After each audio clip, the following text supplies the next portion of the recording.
is missing? The kids in room 207 were misbehaving again. Spitballs stuck to the ceiling. Paper planes whizzed through the air. They were the worst behaved class in the whole school.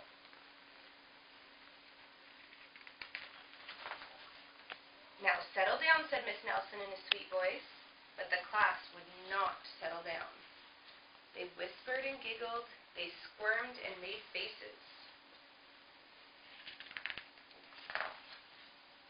They were even rude during story hour, and they always refused to do their lessons.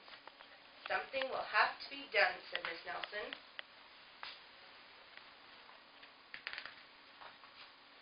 The next morning, Miss Nelson did not come to school. Wow, yelled the kids. Now we can really act up. They began to make more spitballs and paper airplanes. Today, let's be just terrible, they said. Not so fast, hissed an unpleasant voice. A woman in an ugly black dress stood before them. I am your new teacher, Miss Viola Swamp. And she rapped the desk with her ruler. Where is Miss Nelson? Asked the kids. Never mind that, snapped Miss Swamp. Open those arithmetic books. Miss Nelson's kids did as they were told. They could see that Miss Swamp was a real witch. She meant business. Right away, she put them to work, and she loaded them down with homework.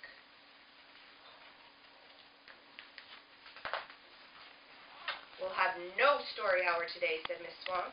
Keep your mouths closed, said Miss Swamp. Sit perfectly still, said Miss Swamp, and if you misbehave, you'll be sorry, said Miss Swamp. Days went by, and there was no sign of Miss Nelson. The kids missed Miss Nelson.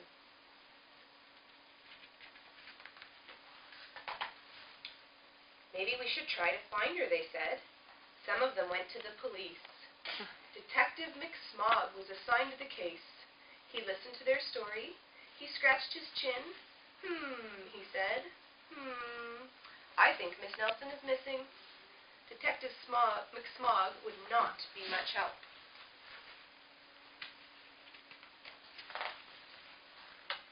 Other kids went to Miss Nelson's house. The shades were tightly drawn, and no one answered the door. In fact, the only person they did see was the wicked Miss Viola Swamp coming up the street. If she sees us, she'll give us more homework. They got away just in time.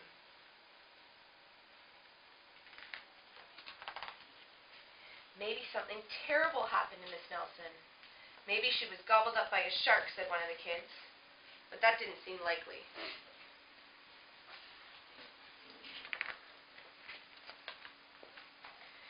Maybe Miss Nelson went to Mars, said another kid. But that didn't seem very likely either. I know, exclaimed one know-it-all. Maybe Miss Nelson's car was carried off by a swarm of angry butterflies. But that was the least likely of all.